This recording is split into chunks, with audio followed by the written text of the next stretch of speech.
Кој е Петар? Јас сум Петар.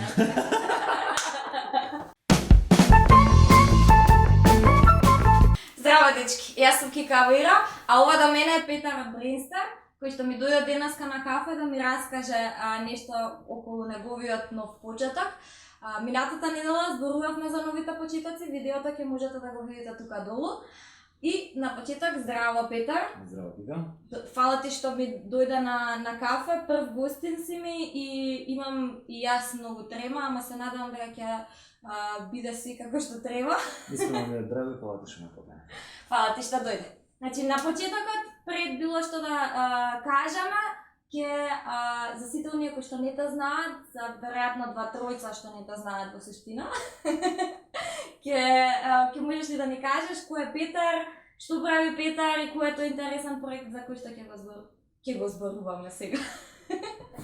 Ево вака, јас сум Петар, еден од основачите на Бринстер.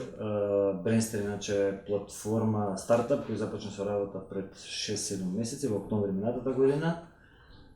Бринстер е платформа за едукација, каде што до сега за овие 6-7 месеци се обучи задржани повеќе од 80 тренинзи, а над 1000 луѓе веќе ги имаат поминато нашите курси, биле дел од нашите курси. Тоа е супер бројка за почеток, за стартап кој што работи само неколку месеци во суштина. И Бринстер е всушност еден од ретките стартапи кои што веднаш почнува со работа и затоа е одличен пример во суштина и затоа ќе зборуваме. Да се вратиме малку назад на почетокот, значи пред да се роди воопшто идејата и да ни кажеш како дојде до таа идеја, значи дали се роди идејата како на громот, ведро небо, светна си е личката или па работеше во не знам, таа индустрија или нешто околу таа тема, за да можеш да започнеш нешто свое? Па, претходно работев неколку години на голема интернационална тек компанија, последните години работев како тренер. Така. И освен тренизите што ги држав во рамките на мојата компанија, неофицијално надвор од компанијата, одржував од време на време обуки на моите колеги од факултет. И таму дојде тој аха момент кога реков дека ако има ваква платформа каде што ќе може не само јас, него локалните експерти да може да споделуваат своето знаење со заедниците, искрено се роди идејата и решивме да ја реализираме. Во суштина се родила нека потреба, веројатно, за да си ја препознае. Да, можност. Дали имаше некој момент каде што си рече, не почувам, нема ова да успее, боле да не почнам, да се откажам. Па мислам дека е нормално тоа да во кризни ситуации да си помислуваш што ми требаше овој луксус, зашто требаше да почнам стартап, добро ми беше претходно на работа, сега треба за све да мислам и така натаму. Мислам дека е нормално, ама за да не биде толку тешко, најверојатно треба најбрзо што може да поминеме во тој процесот на планирање, најбрзо што можеме да го поминеме, да почнеме веднаш да излеземе на пазар, да почнеме со екзекуција и ќе немаш време да размислуваш на тој момент. Лин стартапи кои што ги ќе немаш зборуваме. време да размислуваш на тој момент што ми требаше да луксус, зашто ќе си преокупиран со други работи. Така. Значи ти си исто интересен пример бидејќи си напуштил една добра работа за да започнеш нешто свое. Имаше ли двоумење тука или веднаш рече не, ова ја готова, напуштам, отварам моје нешто? Мислам дека траеше неколку месеци двоумење дали да напуштам работа или не, дали да го почнам паралелно со додека работам паралелно да го почнам овој стартап. Пробав така неколку недели, видов дека не бива, дека нема да бидам ни на едното место добар, ни на другото место добар. Искрено размислував што ако стартапот пропадне, што ќе правиме понатаму, дали можеме да се вратам на истата работа и така натаму, ама реално што е најлошото што може да се случи, барам така размислував на почетокот, ќе пропадне стартапот, ќе почнеме нов или ќе се вратиме на работа. Така да најверојатно ништо страшно не може да се реално не може ништо страшно да се случи. И ама оној психолошки момент да го надминеш, наместо да размислуваме што ако стартапот пропадне, треба да почнеме да размислуваме што ако стартапот успее, најверојатно ќе биде појасно, ќе не охрабри да напуштиме, да се впуштиме. Поголема мотивација и да се впуштиме во нова авантура. Така, веројатно после кога веќе ќе почнеме и нели ќе имаме се поголема и поголема мотивација по нас. Дефинитивно. Нормално дека се подготвува некаков стартап или нешто ново, излегуваат или на секој ќоша некој проблем ќе излеза. Меѓутоа, кој е оној најголемиот проблем со кој што ти се соочи, кој што би можел вака сега да го споделиш со нас? Ситни проблеми се случуваат, се случуваат цело време, постојано се случуваат, ама тие се лесни за решавање. Така. Ама најголемиот проблем што искрено ја го открив дека, ама го открив сега малку покасно и што никогаш нема да ми се повтори тоа дека никогаш нареден пат со некој нареден бизнис нема да започнам сам, без партнери. Дефинитивно. Заедно сме посилни. Заедно сме посилни, имаше моменти кога навистина ми требаше некој до мене, имаше моменти кога навистина требаше некој да ми помогне. И на крај на денот добре да се споделат и лошите работи, добрите работи да се споделат со некој. Сега гледам дека оние најтешките моменти на почетоците ги поминав само, ама ги советувам и сите, а и јас веќе се научив таа лекција, никогаш нареден пат не почнувам со без партнер. Так. Исто така како е уште еден поголем како проблем, ама исто го видов го учив многу касно, е тоа што најверојатно малку покасно колку што треба вработив. Значи првиот вработив беше после неколку месеци, требаше многу порано. Так. Ама тоа е најверојатно на почетокот, нели пробуваш да ги трошиш парите кои дефинитивно се лимитирани на почетокот, да ги трошиш попаметно, ама ќе видиш дека ќе стигнеш до еден момент каде што тоа штедење всушност те носи всушност те кошта многу повеќе. Така, тоа е и другата грешка.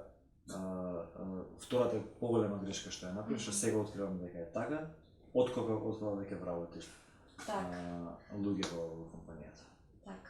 Значи ние најчесто во суштина размислуваме на тоа дека нели сам ќе ги завршам најубаво работите, јас најубаво знам како да ги, нели тоа што сакам да го направам, како да го направам, меѓутоа најчесто е најубаво да оние работи кои што можат да се делегираат, да се делегираат на некој друг. Да, тоа делегирањето е сега многу популарно и многу збор што многу често се повторува, барем оние што не се разбираат и ти кажат зашто не делегираш, брат. Не разбираш тие работи, ама не е секогаш така, не треба здраво за готово да го сватиме делегирањето. Не треба многу, според мен, не треба многу рано да започнеме со автоматизација на процеси, треба да оставиме нормално да се движи све природно, ама да не заборавиме на тој момент дека некогаш со текно време ќе треба дел од работите, дека после некој време ќе видиш дека ти ќе станеш ботелнек на компанијата, тесното грбо на компанијата. Колку можеш ти да сработиш, толку ќе работи твојот бизнис. Ти можеш да бидеш најголемата клучница за бизнисот. Се додека немаме технологија за клонирање. Да, најверојатно треба да си најдеш некој човек да си го вработиш и да почнеш дел да го делегираш. И треба многу да внимаваме во делот на вработување. Најверојатно треба секогаш да вработуваме луѓе што се попаметни од нас, барем за делот што ќе ги инволвираме, за што ќе ги вработиме. Така. Значи тоа се неколку работи кои што би ги сменил ти во твојот процес. Да. Има уште нешто што би сменил од оваа гледна точка? Значи некоја грешка која што си ја направил па... Тоа што ти кажав, има ситни грешки што се случуваат секојдневно, поготово кога си стартап. Така. Ама и не е многу голем проблем да грешиш во секој случај. Проблем е иста грешка, според мен најголем проблем е иста грешка да се повтори втор пат. Нема никогаш да дозволите иста грешка втор пат да се повтори. Се додека грешката не е бутна на колена, е окей, може да се поправи. Така. Само да не дозволуваме иста грешка да не се повтори два пати. Треба јас тоа што го правиме со тимот нормално пробуваме од секоја грешка што сме направили, да извадиме како лесен слој, да видиме што можеме да научиме и иста со тоа, со корективното решение што ќе го имплементираме за таа грешка, треба да пробуваме таква или слична грешка никогаш повеќе да не се повтори. Така. Значи, еве некои работи спомнати за околу грешките, меѓутоа што би издвоил како најбитно нешто што би го дал како совет на некој што почнува сега нешто ново или кој што се наоѓа на некаков почеток, како мене, например, веројатно има и луѓе кои што го гледаат ова, кои што се наоѓаат на некаков почеток. Па, еден најдобро намерен совет е што побрзо да излеземе од тој процесот на планирање, што побрзо да излеземе од тој процесот на правење на бизнис планови, правење на истражување, маркетинг истражување, така натаму, и да поминеме на граница меѓу од планирање и екзекуција, од планирање и излагање на пазар. Мора што побрзо да поминеме овој дел, бидејќи ако останеме што подолечко, ако останеме долго време во делот на планирање, најверојатно можеме да изгубиме и мотивација. Кога излезеш на пазар, кога почнеш да продаваш, кога почнеш да се соочуваш со вистински проблеми, може да те мотивира за да работиш подобро.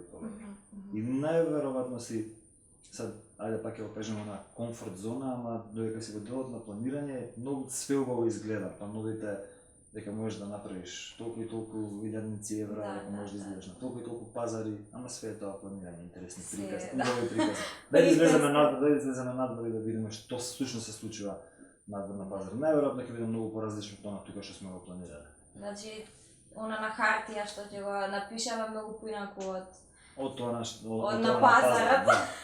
Како вика домашниот есоп на пазар не излегува. Така. Друга работа мислам дека и ти го слушнав тоа кај тебе на претходниот клип, со споделувањето на идеи, дефинитивно се согласувам со тебе, нема никој да те украде идејата, сподели идејата со што повеќе луѓе, сподели идејата со оние што се експерти во индустријата, тие може да бидат и малце груби, искрено груби, ама барем ќе ти кажат реалноста, дали тоа треба воопшто да го почнуваш или не.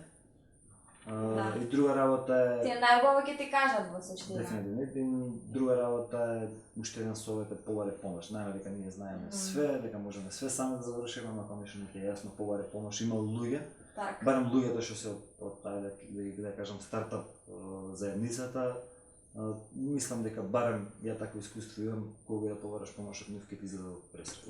Така, да. И јас можам истото да го кажам, наистина добив супер фидбек и супер помош во суштина и од нашата стартап заедница.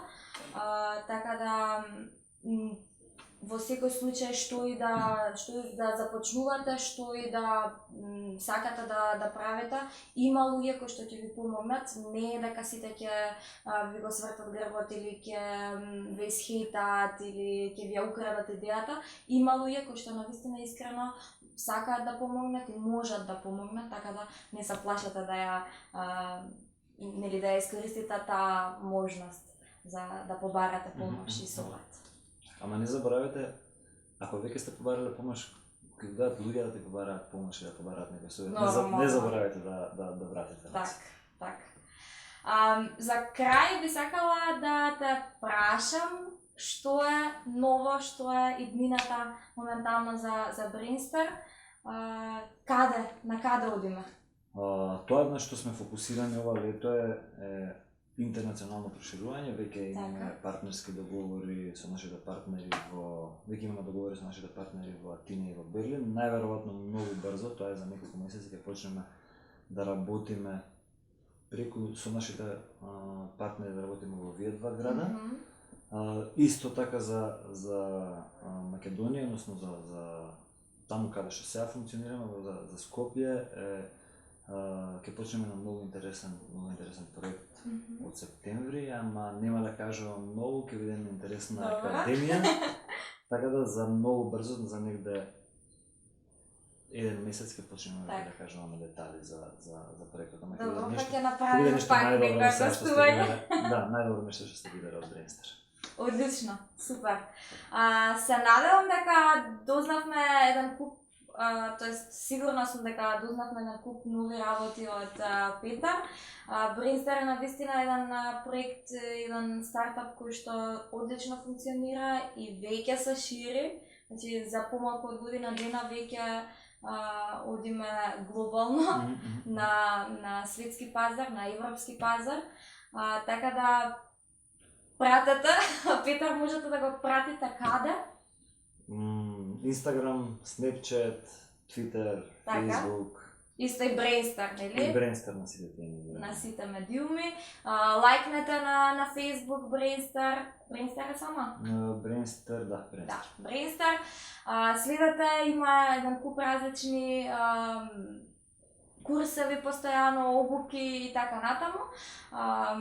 И Петар и неговиот тим стално споделуваат интересни работи од кои што можеме многу да научиме, блогови, постови и слично. Се гледаме во наредното видео, се надевам дека ви се допадна, кликнете subscribe, споделете и се гледаме наскоро. Чао, чао! Чао!